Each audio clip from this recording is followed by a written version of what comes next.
So today, what are the two most important keys to accomplish your goals? Let's get into it. Let's get into it. Come on now.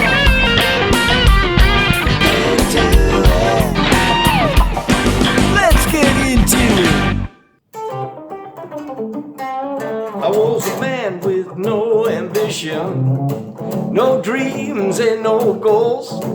I did a lot of crazy things, baby, way back then. Most that would damn my soul. Now most things I don't remember, but the things that I wanna forget seem like they happened just yesterday. Still make me break out in a sweat. But those memories from way back when keep coming back again and again, and I wish I didn't know now what I did then.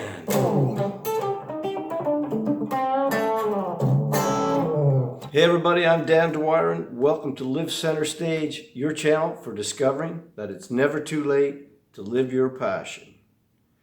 You know, in the 1980s, electric guitar virtuosity was at the forefront of pop, power rock, and heavy metal music.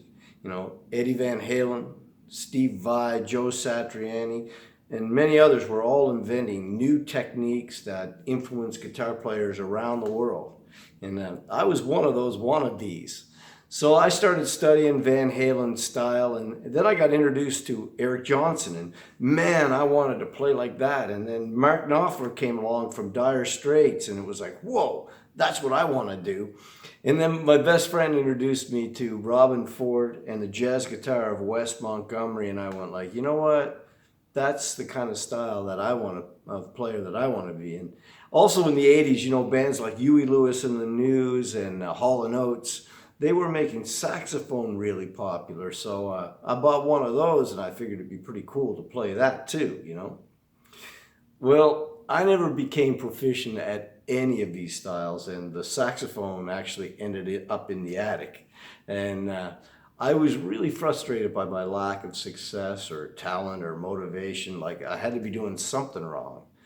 And it was years later when I was working for Roland that one of the cool parts of my job was meeting famous, talented musicians who would sometimes conduct clinics for our instruments. And I'd have the opportunity to, you know, spend some one-on-one time with them as we drove from events. And I had the great privilege of spending a weekend with Alain Caron, one of the best bass players in the world. And between clinics, he very generously gifted me some of his philosophy about music. And two things really stuck out and changed my whole approach to guitar forever. He said, I realized that I couldn't be a bunch of different players, you know, upright, acoustic, jazz, rock, traditional. And so I decided that my focus would be on playing fusion style on a 5-string bass. And the second thing that he said was key to his understanding was that he had to be patient when it came to incorporating new elements and techniques, and realize that it would take time for them to become automatic.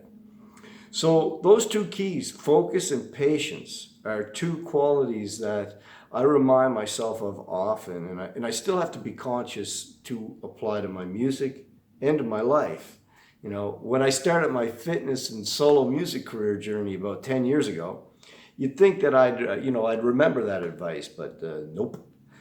I tried a bunch of different diets, different workout regimens, and I didn't have a focused music career plan either. You know, it kind of felt like the 80s all over again.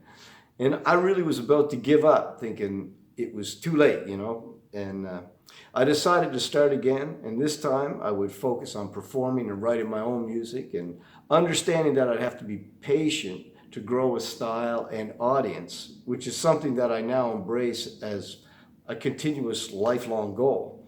And I also decided to take a long-term sustained approach to my fitness and nutrition. With this long-term approach, I feel better about the future. I'm much happier. I'm seeing growth and progress in my playing and strength, fitness, and health goals.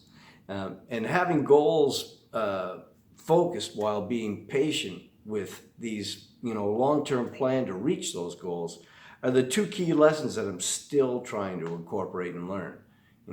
Patience is always a struggle, but it keeps me from jumping from fad diet to fad diet and exercise program to exercise program, looking for a quick fix. And it also continues to inspire me to work on developing my original music. So if these mistakes that I made sound familiar, ask yourself this: in 10 years' time, will you care if it took you 6 months or even a year back in 2020 to get to your ideal weight and stay there the rest of your life, as well as adopt a plan to live your best life and achieve your goals and live your dreams?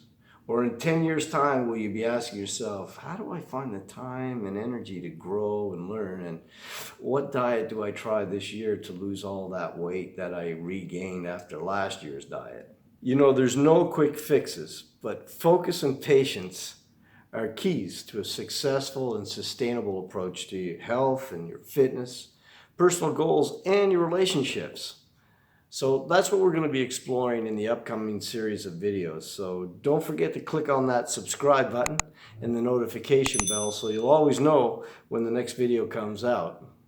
And also, if you want to hear the rest of Wish I Didn't Know Now What I Did Then, I'll leave a link in the description box below where you can download a free copy. And remember, it's never too late to live your passion. So get out there, live your center stage, live in the performance of a lifetime, and I'll see you in the next video. I wish you knew what I did then.